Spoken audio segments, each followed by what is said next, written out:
Okay, good morning and welcome to this Writing for the Web webinar. What you should be able to hear at the moment is my voice, and you should be able to see a presentation that says Clockwork Blog, Writing for the Web, and Niamh Lynch on it. If you can't see that, please drop me a message because that is what I'm hoping and expecting. So, well, you're very welcome today. We're going to take a little look at writing for the web and why it is so important, especially today in business.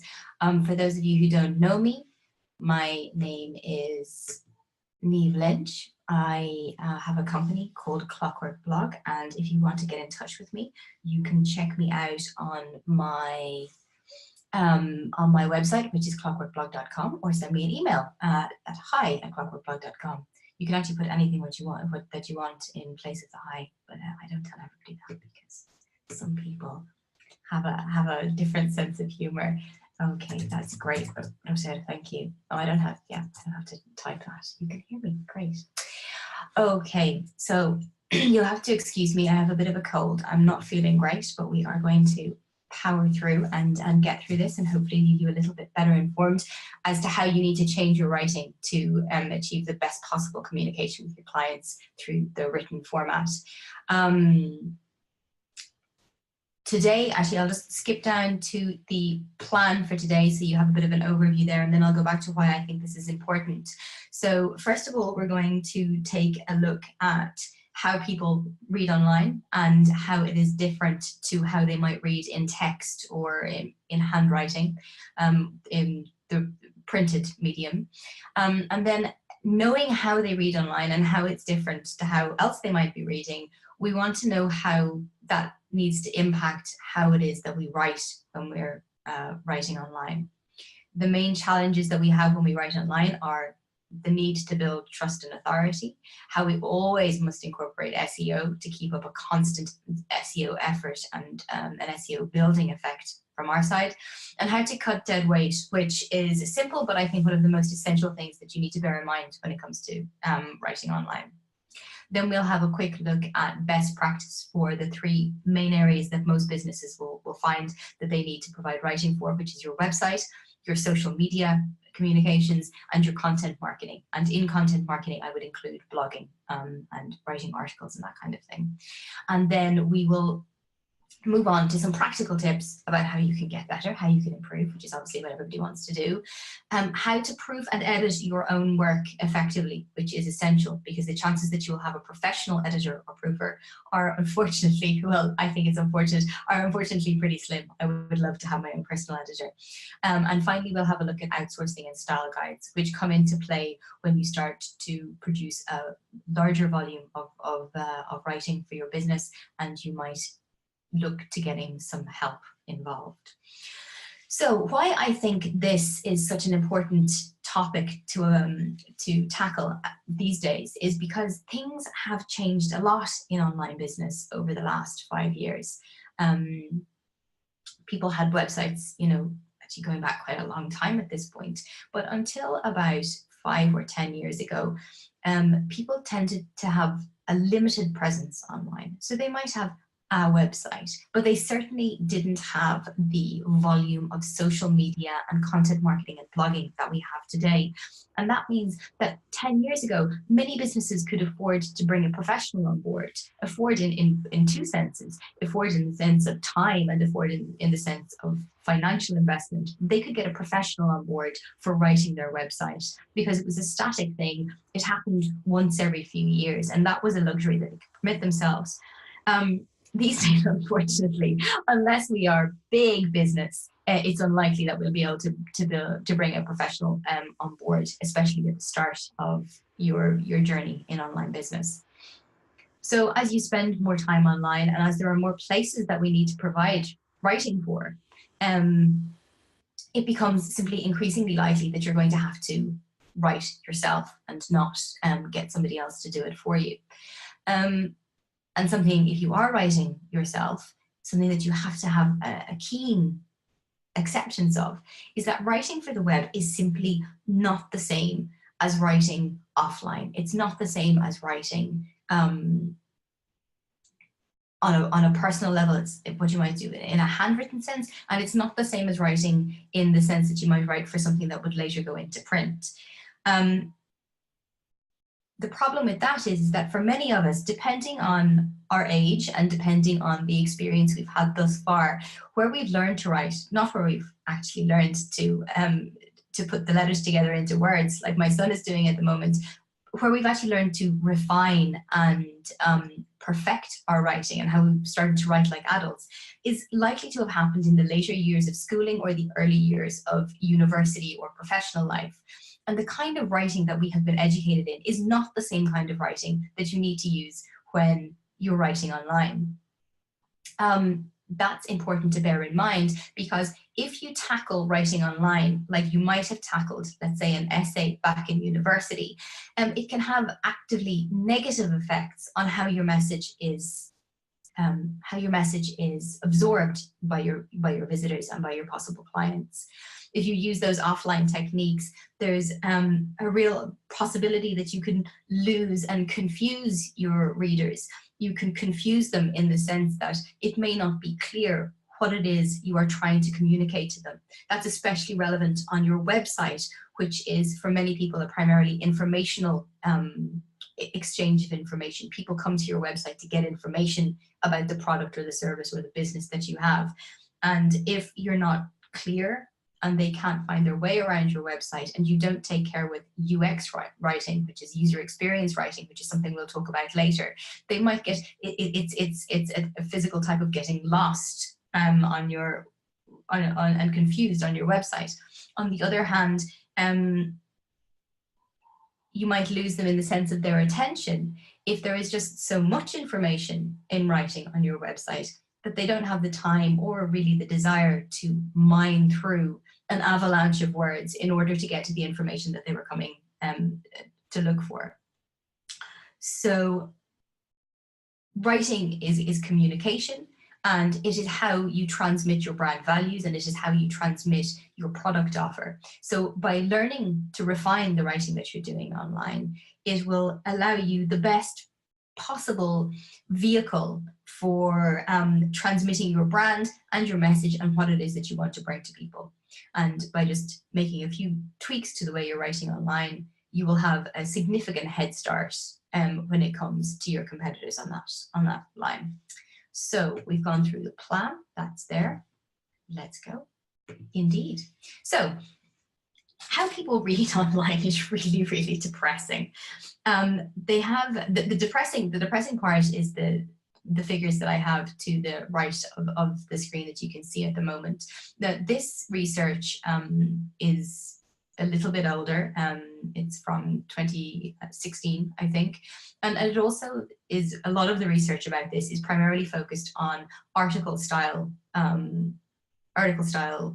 presentations of text. Yes, that was it. It is horribly depressing. But we must go on because we have to put it out there anyway, right? So we need to make sure that we're leveraging it and making that as effective as possible. So 60% of people will scroll down on their phone or on a computer right to the bottom of the block of text. Only 20% will actually sit and read it. Those 20% have gone through a process which I've described on the left hand of the screen as scan, skim, read. So when presented with a piece of information, a piece of written information online, most people will give it a quick initial scan to see if it bears any relevance to the information that they are looking for. They will do this scan in an F-shaped pattern. This pattern was first identified way back in 2009 or something like that, or maybe even earlier. The Nielsen Group have been around for donkey's years in internet terms, and they've done most of the research that we still rely on today about how people read online. But they do it in an F shape. They do the scanning in an F shape. So the vast majority, you can imagine a capital letter F in your mind, they do the vast majority of scanning across the horizontal bars of the F. And then as they move down the vertical backbone of the F, if you like, they read less and less and less. So they scan the page in this F pattern to pick out if there is anything that might be relevant to them. They will then if they identify something that they think might be of relevance to them, they will then skim it, which is like scanning, really, except it's restricted to a certain part of the information that you have presented them with. And it is then, once they have done that second round of skimming, that they decide if it is worth their time to stop and actually read what it is that we have presented them with. Because people work in that way, it's very important that we front load the information that we write on the internet. Some people don't like this because they say, well, I'm giving away all of my best stuff at the start of the sentence. And, you know, what is in it to encourage them to keep on reading if I give them all of my best stuff? I don't think that's the right way of looking at it. I think if you don't let a reader know that you have got relevant stuff, for want of a better word, to offer them, you need to let them know early. And if they find it of sufficient value, then they will be that 20% who sit down and read through what it is that they have given you. They don't any longer have what I'll just describe as the mental space or the physical space on their phone to be plowing through information and text in the hope that they will find something. You have to let them know early, and you have to let them know, obviously, that there is something good in this little wall of text that well, it should never be a wall of text, but in this little group of text that you presented them with. So bearing that in mind, I'm not trying to depress you with that. What I'm trying to do is to tell you that you have to be really efficient in how it is that you write online, because even though very few people are reading through to the end of whatever it is you give them, it is those people who are likely to go on to become your clients or your customers or your loyal followers. So you can't look for perfection in all the writing that you do online. But if you tone up all of the writing you do so that it meets some basic standards, it doesn't matter who will read what amount of your content, no matter what interaction they have with your content, it will all meet a basic standard that will lift you above and beyond the level of your competition. Also, a reminder, when people start to improve their writing for the web, there's an awful lot of information online about how to do this in practical terms. But remember that unless you're in the very specific subsection of people whose job it actually is to write online, writing perfectly online is not your job. That is not what you are trying to do in your business. You mustn't waste excessive amounts of mental effort trying to make sure that everything that you write online is perfect, because it will burn you out and it will waste time. Instead, bring all of your online writing up to a slightly higher basic standard, and that will be what most people need just to get a little edge on what else is out there on the internet. Okay, so now that we know how people read and how depressing it is and what they are doing when they are looking for information online, I see the three main challenges to how we need to write online to meet that reality, being the ability to build trust and authority in what we write, to incorporate SEO, search engine optimization, at all times, and to cut dead weight, which I think is important because it is one of the most accessible ways of making your writing better online. And it's something you can do to improve what you already have put out online. And it's something that you can do to make the stuff that you are going to put out online in the future an awful lot better than probably it currently is. So that's what we're going to concentrate on today. So building trust and authority. This is a little bit of a squirrely one because there is a lot to building trust and authority that is not directly related to writing online. It's, as anybody who's ever looked into brand, of which trust and authority is a very big part of your brand, anybody who's looked into it realizes that it's actually quite wide and a looming category of an area that you need to become an expert in. That said, writing for the web is the way of presenting your content in the best possible light. And it is with that content, so the how is the writing for the web, and the what is the content that you are putting out for your business. And that content, the what, is part of what goes into the whole recipe of building your brand and authority. Like I said, if you've done any research into building trust and authority online, there are various aspects to it that aren't technically part of writing for the web. But if you think of it in that way, that improving the delivery of that content, the content being what goes to building your trust and authority online.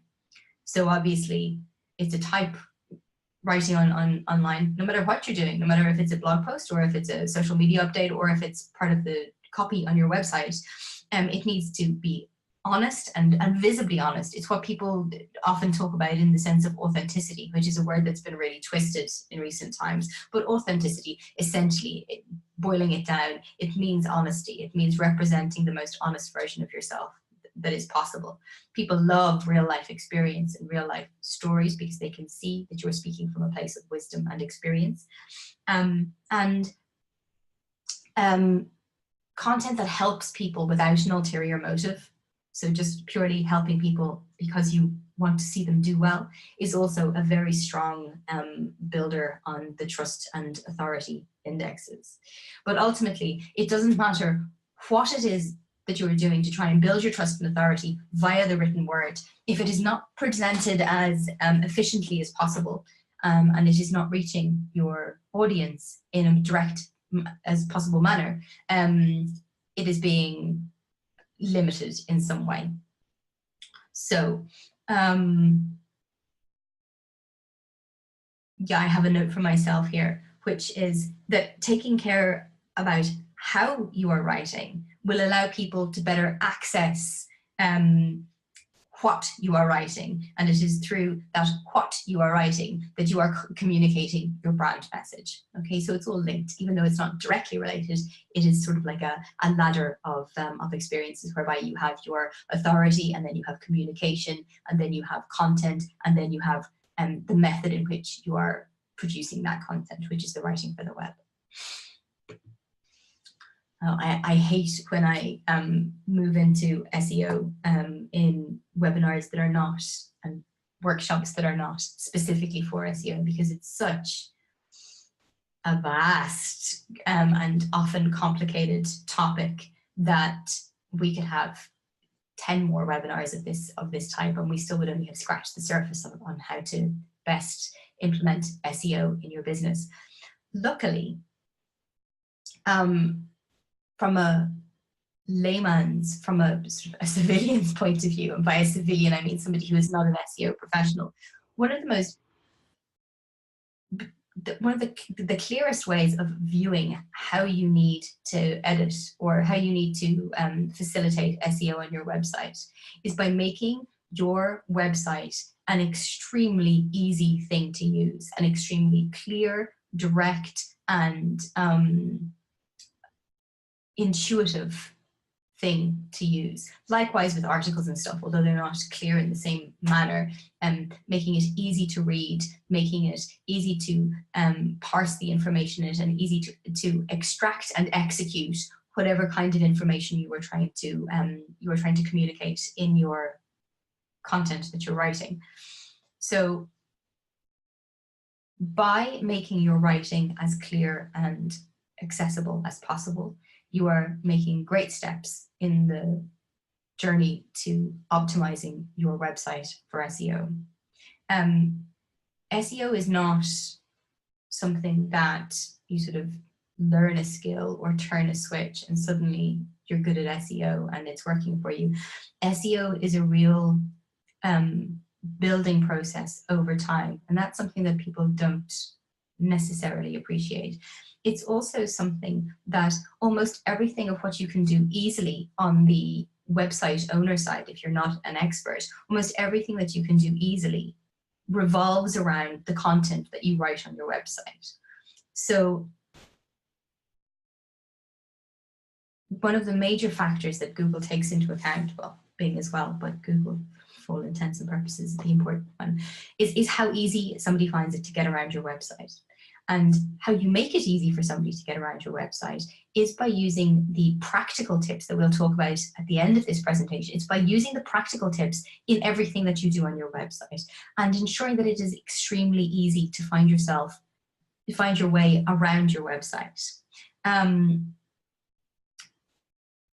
Like I said, we'll discuss that later on in this presentation. But the bottom line is I am letting you know that in improving your writing for the web, you will help SEO for your website. Now, it is not an immediate effect. It's not that if you cut the dead weight and start using bullet points, suddenly you'll spring up by 4 positions in the search engine rankings. I'm afraid it's not that easy. It would be wonderful if it was, but it's not that easy. But SEO is an ongoing building process. So every new article that you write that employs solid writing for the web principles, every little bit of text on a button that you change to make it a little bit clearer, all of these are tiny grains of sand adding up towards an online experience that Google rates highly and will present to people as a solution, as a possible solution to the query that they type into Google. So it's all related. In terms of the actual words that you put on the screen, it's essential to have a good understanding of the role that keywords play in search engine optimization. I'm assuming that you already have a fairly decent knowledge of SEO and that you're already fairly familiar with how keywords work. I'm not sure. If not, drop me a little message and I will just briefly go over it. But the bottom line is that the keywords, excuse me, the keywords are essential signifiers, breadcrumbs for Google to let Google know that your website is a good place to send somebody who is looking for those keywords on through a search engine, through Google. Keyword research is something that you can do fairly easily yourself, or it's something that you can employ an SEO professional to do for you. If you do employ a professional, presuming you find a good one, they will literally give you a report on a monthly basis with a list of keywords to use, good keywords to use to promote your product or your service online, which ones need more work, which ones are doing quite nicely by themselves already. And that makes it very, very easy and takes, keyword research is a fairly big job. I mean, it's not huge, but it's kind of constant medium level job that you have to do. If you can get somebody else to do it for you, it is a weight off your shoulder and very handy. But once you have those keywords, no matter how you've gotten them, if you've done the research yourself and found them, or if you've paid somebody else to get them, you must sprinkle them throughout your writing, no matter where you are on your website. There is a balance to be struck between going overboard with these keywords and making them every second word, which is something that you've probably seen, especially in the past. Google is much more paranoid about it these days, but sort of 7 years ago, you often would find websites where every second word was the keyword. Don't do that, but do mention them frequently and where possible, as long as it seems natural. Also, you're going to need to keep an eye on LSI keywords, which sound terrifying. They're not as terrifying as they sound. They're even more terrifying when I tell you what it stands for. That's latent semantic indexing. But as far as you need to know, that just means using alternatives to your keywords. So let's say your keyword is running shoes. Well, your alternatives might be trail shoes or jogging shoes for women. Alternative ways of describing what your keywords are. So if you get a combination of the actual keywords and alternatives for your keywords, and you mix them up and sprinkle them throughout your writing on your website and your content marketing, and even to a certain extent your social media, and sprinkle them throughout it, it's like sowing breadcrumbs that Google can follow.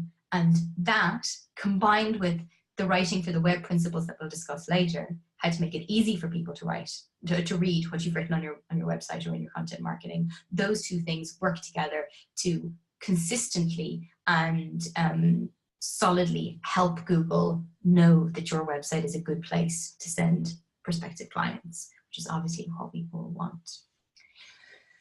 And the final of my 3 challenges for writing on the web today is the concept of cutting dead weight.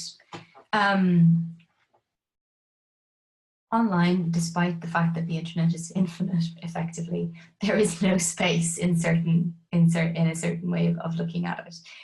We have limited mental space. This is an increasing problem for people. We just can't cope with this kind of information overload. People are actively searching for ways to reduce information overload and to not have as many things floating around in the environment that surrounds them online. So people have limited mental space and have no time or patience with people who present them with avalanches of written text.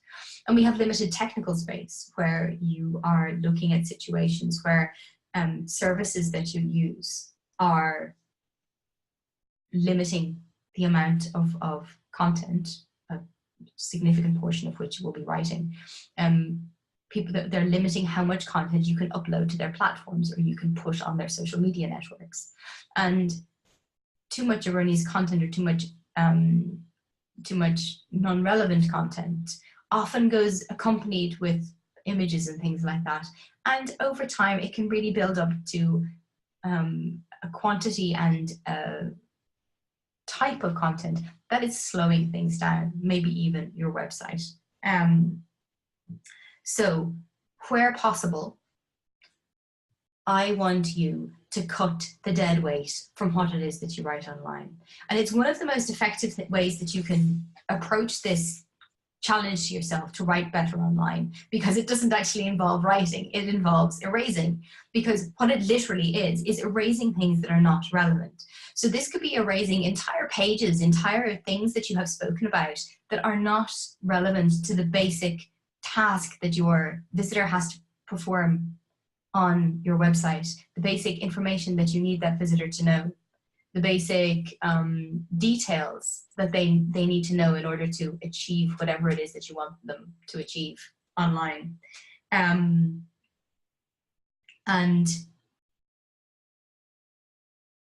also dead weight in terms of overly embellished sentences. This is very much a type of decision that you'll be able to make accompanied by some notes or some articles or some books on English grammar and how to write well offline or online. But it involves breaking up long sentences. It involves removing too many modifiers, removing too many adverbs, using a long word where a short word will do, all of that kind of thing. So on one side, you've got get rid of information, of concepts, of pages that people don't need. And on the other side, get rid of excess words, excess padding in your sentences, and excess length of paragraphs and of sentences. It's a constant effort, especially if you're somebody who likes to talk like I do. I have to put a lot of effort into reducing my sentences and reducing my writing to the very core of what it is that I want to communicate, and then getting rid of a lot more. One way I do that in a practical sense is when I edit my text, and we'll talk a little bit about editing later. When I edit my text, I take 3 passes at it. So my first pass is writing the content that I want to put online. My second pass is a sort of a traditional editing process, finding errors, misspellings, badly expressed concepts, that kind of thing. But my third pass is for dead weight. It's for things that are in there that don't need to be in there, things that do not help my reader understand the point it is that I am trying to make. And you can do this on everything that you've ever written in the past. You can literally go back through old things that you've written, and you can do it on everything that you write in the future. And by doing that, you are making significant headway in how easy it is for people to read what it is you're writing online. Okay, so we'll have a space for questions at the end, but is everything okay for people thus far? Best practice, when people want to know about writing for the web, I find that very often what they want are actually more quick fixes in how to improve, let's say, how to do better headlines on social media, better social media updates is often what they want. They understand that there are character limits on most social media platforms, and they want, and that sort of 70% of an article, I've made up that figure, but a huge amount of the impact of an article depends on the headline, and they want quick fixes to make their headlines or their social media text updates better. I do have a few suggestions for that, but we're going to divide the best practice into website, social media, and content marketing, where I've included the blogging. So on your website is hugely important. It's probably not the most exciting part of, or the most creative part of the writing that you're going to be doing online, but it is your headquarters, your base online, and if you have one, it deserves to be given a little bit of extra attention, especially because it's so rich in writing. There's writing everywhere on websites. What have we got here? SEO is king. We've already had a look at that, and we understand that by adequately introducing keywords in our text and by following the practical tips for how to improve your writing for the web, that is really, when I talk about this, it is physically how the writing displays on the screen is what I'm talking about there. By linking those two things, by making it appear very clearly on the screen, and by using your keywords, and by keeping a laser focus on the main concept of the piece of text that you're writing, you will ensure that you are prioritizing SEO at all times. And that is worth repeating. SEO is not one crazy project. It's not one task that you have to. It is a constant, consistent effort over time, and that builds up your SEO presence, and that is what is going to propel you up the search rankings. Consistency is very important. It is important for SEO. It is important for user experience. If you use, let's say, if you have a read more button, which is something that might appear various times on a website, if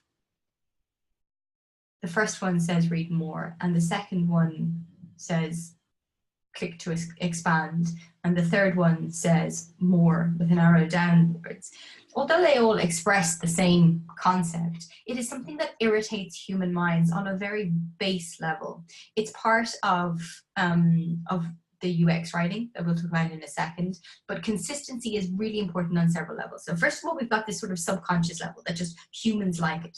Secondly, consistency is important for Google because, of course, Google isn't reading like a human would read. Google is reading from a computer point of view, and consistency helps indicate to it that the text that it is dealing with is the same kind of text as the text that came before and the text that is coming after.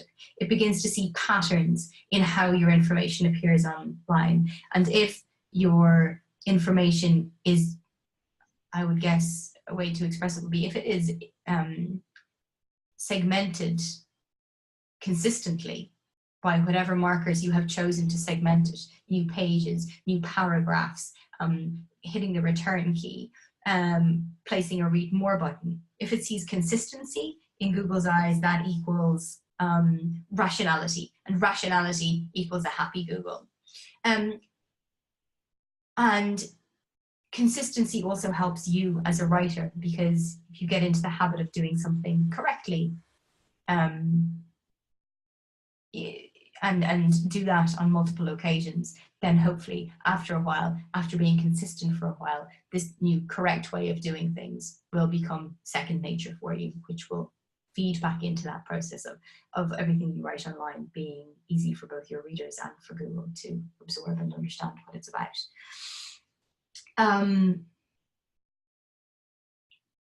those points go hand in hand with the next 2 points, which are effectively both dealing with information architecture. For those of you who aren't familiar with that, that is basically just the way in which the information on your website is structured. Now, if you have a website that you've built with the help of a website builder, for instance, Squarespace or Wix or one of these, and you've stuck fairly closely to the layout that was suggested to you when you first made that website, chances are your information architecture will be quite strong. Information architecture is simply the way in which your website is divided up. And if you log into the back end of your website, so the admin panel, you will normally be able to see how your website is structured. Some website platforms have a particular section where you can deal with the information architecture, where you can deal with how it is structured. If not, if you log into the back end of your website and you have a look at the series of, they're generally pages and subsections, or trying to think what some platforms refer to them as. You've got pages and you've got, I can't remember, but it's families and then pages and then sections in pages. So if you have logged into your admin panel, you should see a series of sections on the left-hand side, and there you'll be able to see if they are sections and what subsections or pages, or in a shop they would be sort of product categories and things like that. Expand them all out to the maximum so you can see as much as possible as what is there. And have a look at it, get a friend to look at it. Is it rational? Does it make sense, the way all of that information is organized? Or does it seem sort of a bit random and haphazard? The more rational and the plainer it seems, the better.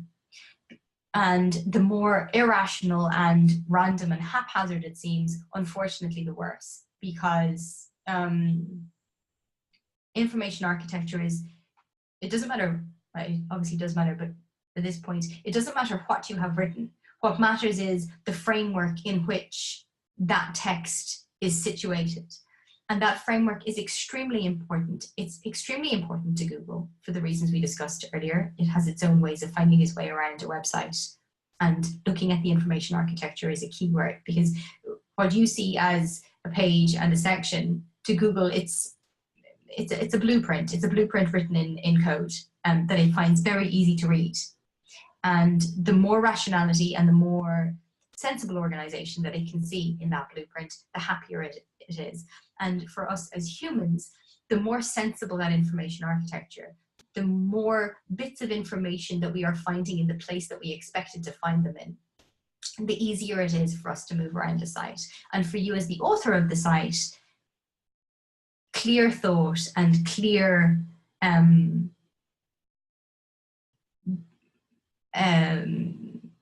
clear thought and clear reasoning behind why you are putting a certain piece of information on a certain page and why that certain page belongs to this certain section.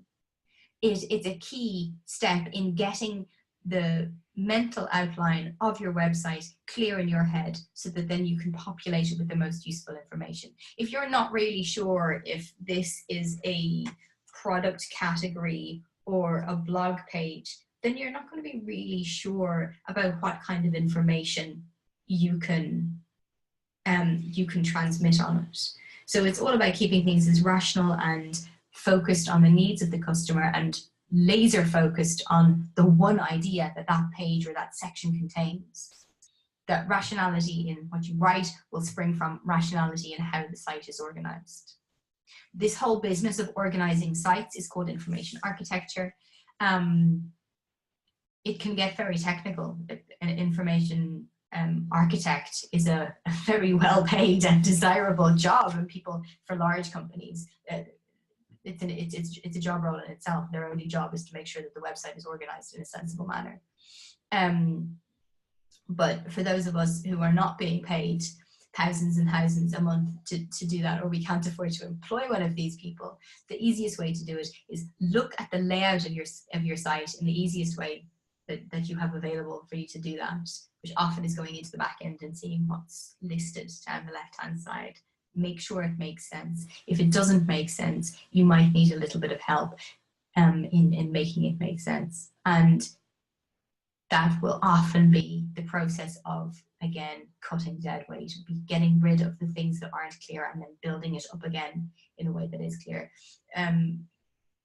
So yeah, to be perfectly honest about it, if you find that you have to make a lot of changes to your information architecture, it's a big job. It's not an easy job. So hopefully you either starting from a fairly early position in the building of your website, or you have stuck quite closely to the suggested outline that your website building platform offered to you, because they are generally quite well built from an information architecture point of view. And finally, a quick mention of UX writing, which is a subsection of writing for the web. Again, it's gaining in importance. But yet it is something that a lot of people who are actually doing the writing on their website have not come across. It's simply user experience writing, and it is all that writing, those tiny little bits of writing that you get on things like buttons and links, any information or any text that gives you information about how to do something on your website, about how to put a product in a basket, or how to get in, how to use the form that you use to get in touch with you. That is user experience writing. It's a subject all unto itself. There is a lot of information out there if that is something that you are interested in. And there's also a lot of sort of accessible information from a user perspective of the person who is writing, who's doing the writing on your website. So if you just Google, you know, UX writing essentials, or the basics of UX writing, there's a few nice articles out there. Try to get one in the last year or two that will give you sort of like 10 points to make this UX writing more, to improve it. And good UX writing, just to give you a vague hint of what you're going to find, good UX writing, again, is consistent. Consistency is a huge part of writing for the web. People expect certain things from certain actions, and they want to get the results, or they want to cause the results that they are expecting. So consistency in a time sense, that it's consistent all over your website, and also consistency in the sense of, if there is a button that says more, they are expecting more information to be presented to them. So people don't like pressing buttons that don't do what they are expecting them to do. So it's about keeping things consistent like that and being extremely clear and unambiguous. But it is something that you should pay attention to if you have ensured that you've cut dead weight, that you're being consistent, that you're incorporating SEO, and then you're going to move on to your information architecture and make sure that everything is well structured on your website. And next step, for getting a little bit more advanced, would be looking at the UX writing that you have on your website. Make sure I haven't forgotten anything there. Yeah, I've just got a little note. The two main things, if you could just take two aspects of writing on your website. The first is, everything that you put on your website should serve a very distinct purpose. Even though it feels like it's your website, you can make it as big as you want. You don't want a big website unless your product and your offering really necessitates it. For most people's websites, short is better, and the only information that should be on there is essential information. So make sure that every single piece of writing and images and audio and everything that you put on your website is serving a specific purpose that you think will help your potential client. And always avoid long blocks of text. They're never good in any situation, but they are specifically incoherent and unattractive on websites. So make sure there are no solid walls of text. If you find any solid walls of text, your first check should absolutely be, is this necessary and can I remove it in either partially or wholly? And if you're absolutely convinced that it needs to stay on your website, start breaking it up by putting up headings, subheadings, bold, lots of white space, lots of space between paragraphs. Think about incorporating some bullet points or some subheadings, and just try and physically break it up. But there's a good chance you'll also be able to get rid of a fair bit of it. Social media is where everybody wants the quick fixes. It's a funny area. The most important thing that I would suggest for writing on social media is that by improving your writing for the web in general, it will improve the kinds of texts that you accompany your social media with. Sorry, that's the doorbell. The post lady tends to just ring around until somebody will answer the door for her. I'm not home. The most important thing that I can say to you about social media is that there's a lot of very easily accessible information about how to improve and viralize and really shoot through the roof your social media texts so that you get epic engagement on your posts and in your articles. But it is sort of a rabbit hole that you can get lost down, and you can put so much effort and so much time into trying to perfect all of these messages that you can lose sight of the fact that you are not a social media writing specialist. You are in fact trying to sell a product or promote a service or something like that. A certain level of improvement is desirable, but sinking hours a day into the perfect number of words to have in a heading and the perfect length and the perfect power verbs and the perfect call to action can be very time intensive. And most entrepreneurs and business people do not have the time to be investing a significant amount in that. Much better improve the basic standard of your writing all over the web, and it will trickle through to your social media texts. Some quick tips to get through that. Also, I've just seen that we haven't got much time left. On social media, again, across everything that you're writing online, everything that you're writing should be about your audience, not about you. If you find yourself thinking, I think, I want, I believe, be very careful. Make it about the other person, not about you. You need to reduce the reading level. Again, this is true about all writing online, but it's especially true on social media where you might be reaching a much wider audience than you would do specifically on your website. Research says that you want to be aiming to a reading level of around 8th grade, which for those of us not familiar with the American educational system, apparently that is children who are about 13 years old. Okay, so not babies, but yet not adult level, and most importantly, not university level, which is often something that I find a problem with entrepreneurs. They have a lot of either professional experience or university education, and they tend to write at a higher level. You really need to reduce it back down, avoid big words, avoid complex multi-part sentences, break things up into short, easily digestible, easily entertainable sentences.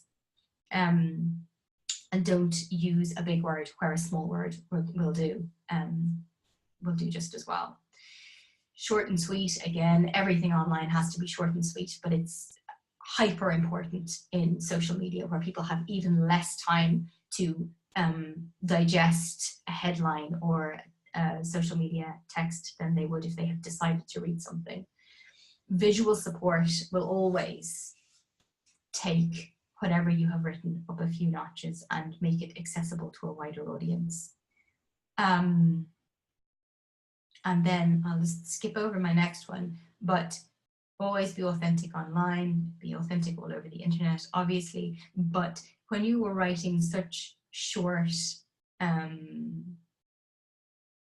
possibly infrequent sort of, it's a forced environment, the social media update. Nobody speaks like that in real life. And because you're forcing this sort of strange little soundbite, often it can feel a little bit fake and a little bit forced, but it can be really hard to, what you don't want to be doing is arriving at a situation where you have forced this weird little social media headline or social media update that leads through to a larger text that doesn't resemble the update in any way, shape, or form, where you've got, it's like two completely different people have written the two pieces of information. So stay authentic, make sure that your natural voice that you write the rest of your content in is echoed in this in your social media update. That said, I mean, there's an awful lot of really interesting research that has been done into specifically what the best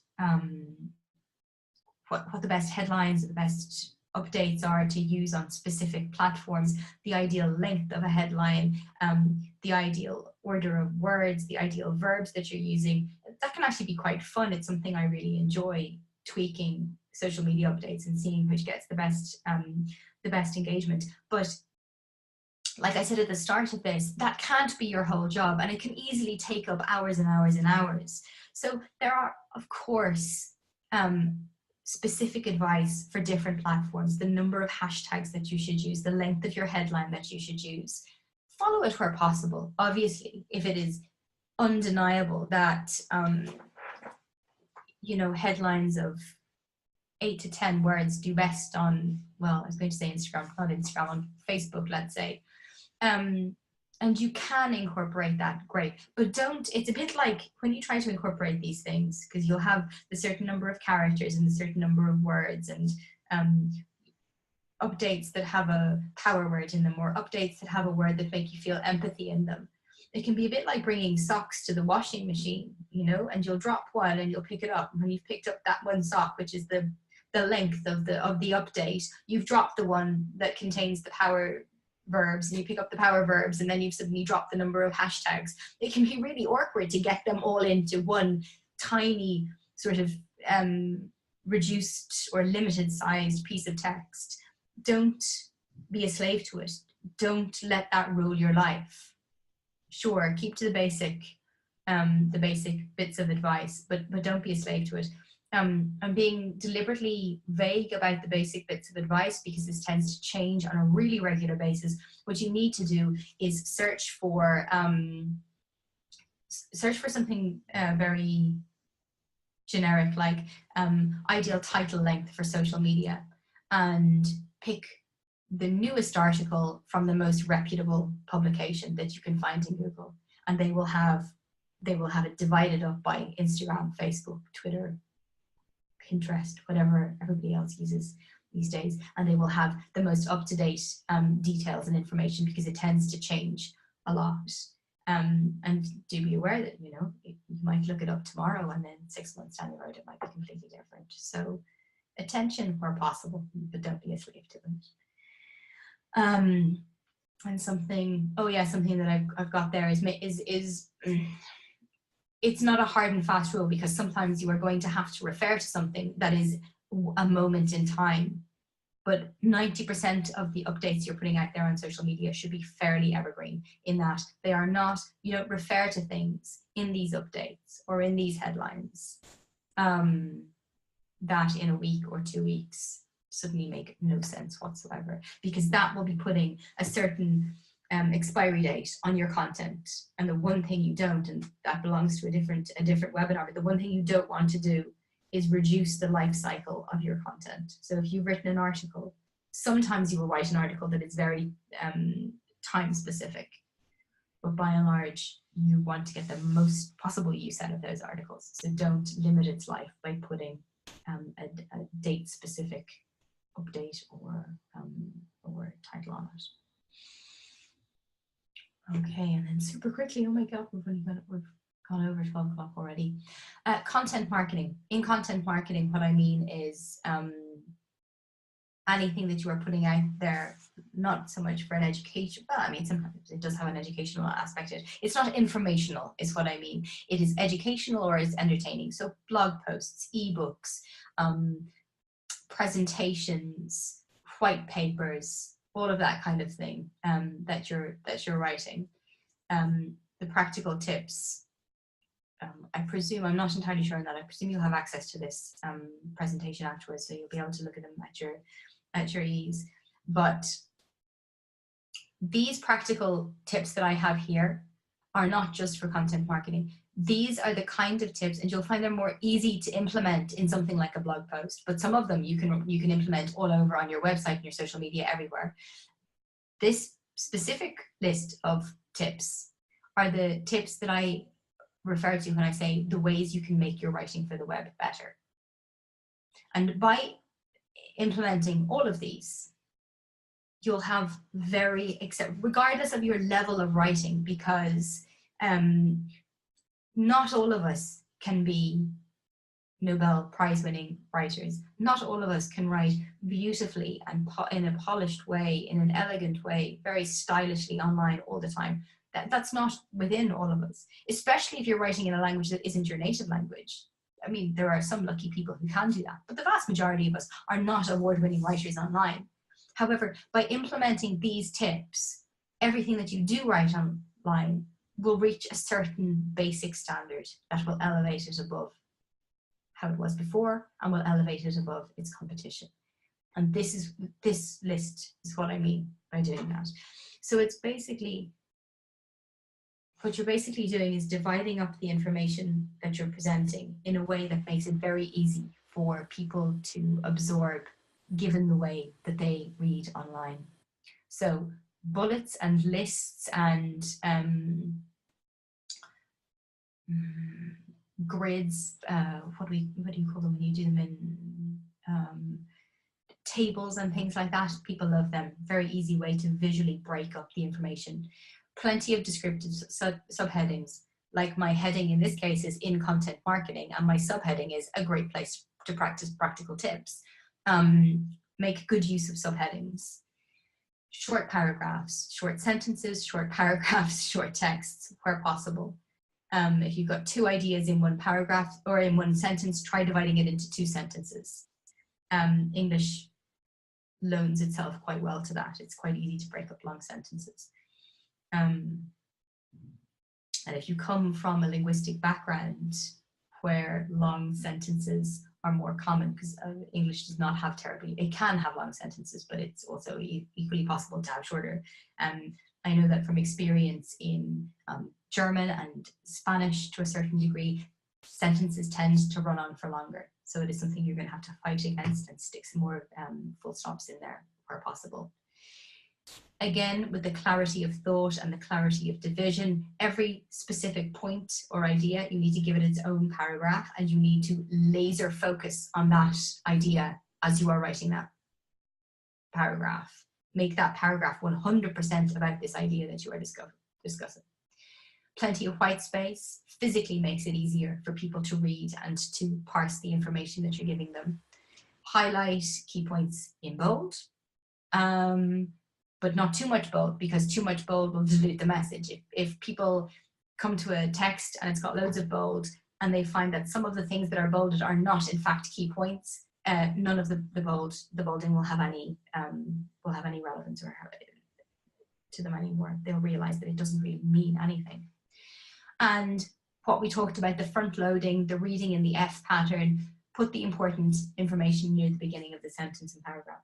I don't know if you've noticed, but a lot of the time on online articles now, they will have the title of the article, and then underneath the article, they will have a box. And it will be called like too long, didn't read, or summary or something like that. And they will summarize the entire article in, say, 2 lines in a box at the top of the article. And for some people that is really counterintuitive. You're like, no, I'm giving away my best stuff at the top of the article. But people who read that and go, yes, this is what I'm interested in, they, by and large, are then happy to sit down and read the whole thing.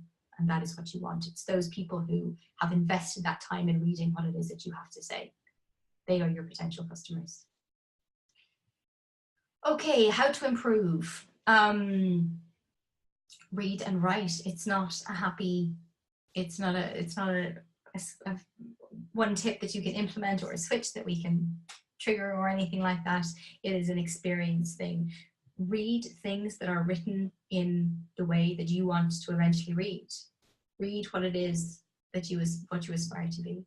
Especially with writing online, it's very, very easy. You get the highly regarded publications that are like yours, or the highly regarded websites that are like yours, and read, and then steal. Stealing is probably a bit it's a bit strong. Copy what you like. Then, you know, these stylistic manners, ways of starting sentences, ways of ending sentences, ways of writing headlines. These are all things that you can take the idea and make them your own. And write as often as possible. Some people only write when they have to produce something. The path of journaling daily, a lot of people find extremely helpful. So write whenever you have the opportunity.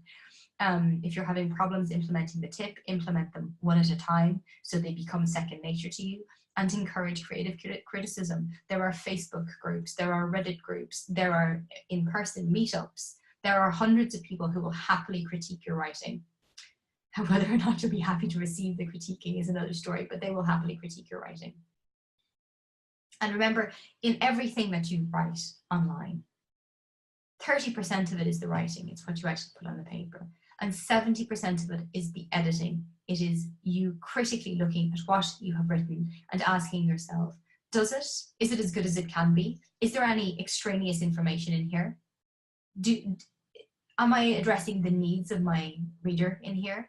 And then go back to your practical tips. Have I got lots of bulleted lists? Is it easy to make my way down through the information? Can I pick out my keywords?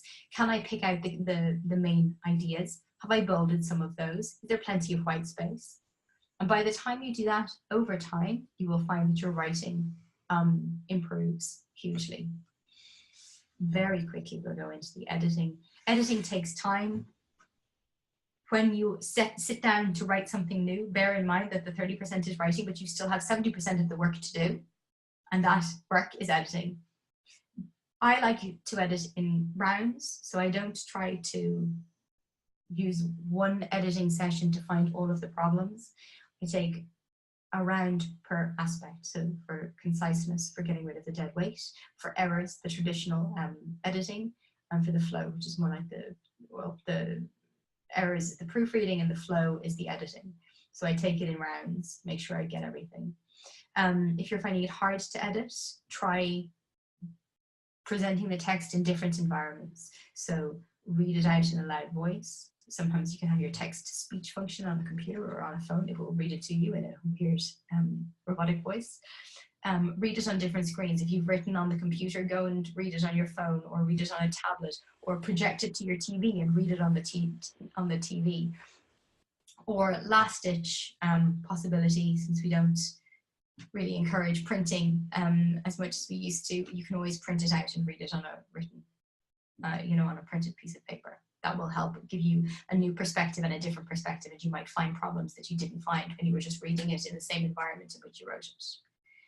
And Grammarly and Hemingway, which I failed to capitalize there, apologies. Grammarly is a Chrome add-on. It might work for other browsers as well, that highlights errors. There's a free version and a premium version, but they will find mistakes in text that you have not noticed and you would not notice in a million years. And you can mess around in the settings to make sure that it's spell checking in the right language, in the right variant of language that you're using. And Hemingway is a website. It's, I think, Hemingway. If you search for Hemingway app, you'll find it. And you need to copy paste your text in there, and not so much picking out spelling errors and things like that. It will give you feedback on the grade level that we were talking about earlier. So you want 8th grade, it will give you feedback on the grade level, on flow, on cliches, on sentences that are too, the grammar site. There's no particular grammar site that I use, but there is a grammar add-on, which is Grammarly, Grammarly, and that's an add-on for your browser. So you would use that with Chrome or something like that. And then the site is Hemingway. And it's not spelt in the same way as the author. I usually just make a bit of a mad guess at it and stick Hemingway app into Chrome and it'll come up. And then for that one, you need to copy paste your text into it. And it will give you a different kind of feedback on your text, not the same as a grammar checker. And another important thing to do is to understand the edits, understand why this app. Sometimes it will make suggestions to you. I can't seem to get it to understand that I only ever want to write in what it calls, I'm Irish, it calls British English, I call it Irish English. It'll always give me the American one. So some of them you'll be able to ignore. But when it offers you valid feedback, make the effort to understand why it's giving you that feedback and to have a little, to strategize about how you can avoid that in the future, avoid those errors in the future. Hiring a writer. Okay, just very, very briefly, you get what you pay for. It takes time to develop a relationship with a paid writer. You can help speed that relationship building with a style guide. And a style guide is simply something you build up over time. It's quite a big job. It's something that you can get a lot of advice about online. It is a book in which you specify how your organization writes online. And it specifies things that are as tiny and possibly inconsequential for somebody who's not obsessed with writing. Like, do you headlines? Do you capitalize all of the words in a headline, or do you only capitalize the proper nouns, or do you capitalize the first one and not the rest of them? It has a series of very detailed information about how you deal with all of these things. And once you're producing a certain amount of volume of writing online, and admittedly, it is quite a large volume of writing, but I know people who have businesses in which it is largely them and maybe one or two other part-time people, and they have enough content to dignify a style guide. If you are able to give a writer that you hire a style guide, it will really speed up the journey to a relationship that's working really well, where this writer can do your writing for you and produce stuff that you're really happy with. And when you're hiring a writer, it's difficult to find them, difficult to find good writers, that I will admit. You get what you pay for, and good ones will always have portfolios where you can read their writing and see if they seem like people who could happily represent what you want to say online.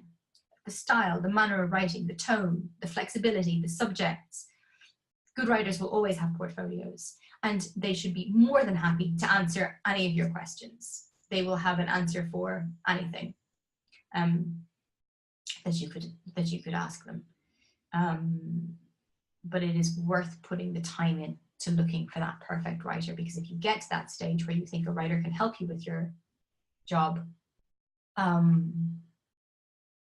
it is a big investment, but it could be extremely beneficial for you. So only 16 minutes over our time allocation there. Questions? Roser, do you have any questions? Can you hear me? Oh, I can. Hello. Perfect. Yeah. Hello. Nice to meet you, Niamh. I'm not sure I'm saying and pronouncing your name correctly, so sorry, apologize. Don't worry about it. It's a tough one. Niamh is correct. It's Niamh. Yeah. Thank you, Niamh. Thank you very much. One of the questions that I would like to ask you is, we are going to the beginning. And you say that I totally agree that writing to the online and writing offline are two totally different things. And we need to keep that always in mind, because it's not the same. Yeah. However, I think here, when we're talking online, there are also few different ways of writing. One of them, when you want to sell your website, that you want to sell your products or whatever, you keep it like an ad, very easy, very clear, very short sentences, and that's it. So people can be attracted to what you are selling.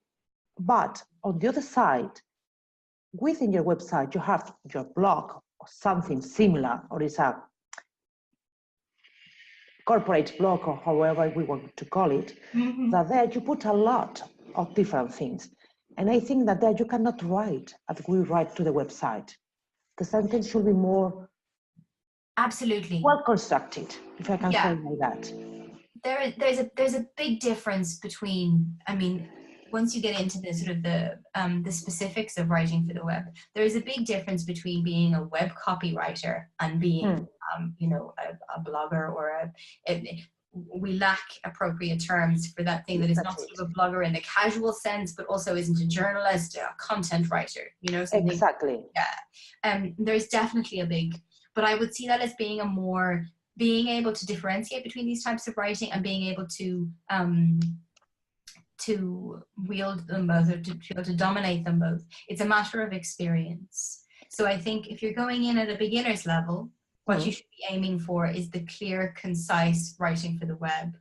But then obviously there are situations in which you can you can spread your wings a little bit more and make your text a little bit more stylish, a little bit more elegant, a little bit more detailed than you say on your About Us page. But something that I have seen a lot in my work is people who mistake a blog for a journal. Now, there are some people who do have blogs that are journals, and the point of them having a blog is that they pour out their feelings and anything and everything that comes into their mind. And then there are people who have a blog because it is supporting their business. And I think there is a balance to be struck between how much personality you're putting in your business blog and how much unnecessary information you're putting in it. But it's a balance, and exactly what kind of balance, the ratio of personal to functional will depend on the kind of person you are and the kind of business that you have. Yeah, totally. I agree with that. For me, it's not the same, a journal blog, no. Business blog. Exactly. Yeah, but it's a balance, and you should always, you'll know, Rosa, from your own way of writing, if you tend to be a more flowery, expressive, personal kind of writer, or if you are a more restrained, formal, you know, not quite so emotional writer. And if you think that you tend towards that more personal side, then you know that it's just something that you have to keep a rein on. You have to keep a tight rein when the purpose of the text is informational, and you can loosen the rein up a little bit and be a little bit more personal when it's educational or entertainment based. But when the purpose of the text is informational, I would urge you to stick to the very strict writing for the web restrictions. And when you get more experience, I don't know how much experience you have right now, but when you get more experience, you will instinctively know when you can loosen up a bit and when you have to tighten up a bit. Understood. Sometimes this line is very thin, sometimes very confusing and very easy to cross it and pass from one way to the other. Exactly. So you need to, that's why I would encourage that unless you have experience in recognizing that line and knowing what it means to cross it and knowing the effect that it can have, I would encourage you to stick to the more basic writing for the web guidelines until you build up the experience that you can recognize where the line is and what happens when you cross it. How do you try to, sometimes for me it's very difficult. I love writing, I love reading, and I love writing. But it's different when you run it for the corporate way in a different way. And I think you need to be always, let's say, I mean, you're doing business, you're not talking to your friends. So you're not in a bar or in a pub just sharing a beer and being friendly. But you can be friendly in a business way. Yeah. At least I think it's because it helps the people to approach you more and be more open to them. Exactly. Maybe it's my point of view. It's not. You know, and I'm saying this purely to illustrate a point. Feel free, but if you have a look at my blog, which is horribly neglected at the moment, if you go to my website, clockworkblog.com, and then navigate to the blog part of Clockwork Blog, you'll see my blog. And I have written it very much with the principles of writing for the web in mind. So lots of white space, lots of bulleted points, much shorter sentences. But I think I have quite a lot of personality in, especially on my blog. And that's something that clients have come to me and we read your blog and we really like the way that you write. That's it. Yeah, can we talk to you about hiring you? And obviously that's precisely what you want. You want enough personality that they know that they want to pick you rather than the next person, but not so much personality that they can't absorb or parse what it is that you're trying to say to them. So if you had a look at my blog, you might see how I've tackled that, but it is a balance. And it's not something that I suddenly sort of clicked my fingers and that's how I was writing. If you look at the stuff that went online when I first started doing this, it's very different. Yeah, obviously you evolve as you learn. I mean, that's... Yeah, exactly. It's definitely been a process. But if all other things being equal, yeah, put those very strict writing for the web limitations on your writing, and then outgrow them, but make sure you're outgrowing them rather than just stepping over them. Understood. For me, there's something that you say that we don't need to write like an educated level or a university level or something like that. And I agree, you don't need to put very complicated words. There's nothing need to show off that you know to use a very deep, complicated, long sentences. Keep it simple, basic, easy, clear. However, I see it from a different point of view. At least what I can see now, maybe because I'm over 40 and it's different from my side.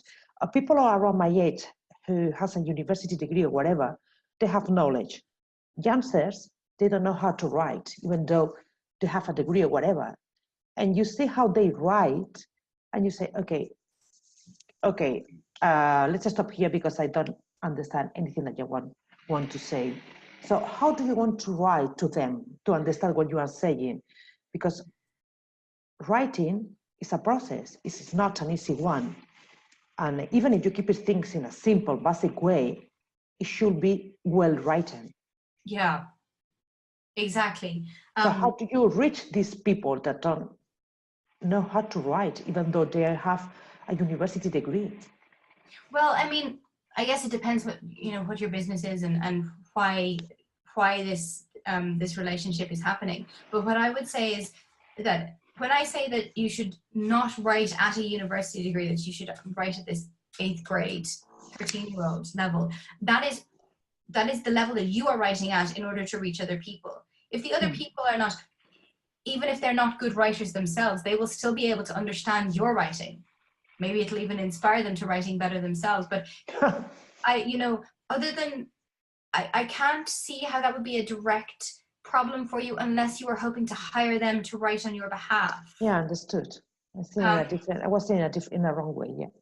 Yeah, so let them write however they're going to write.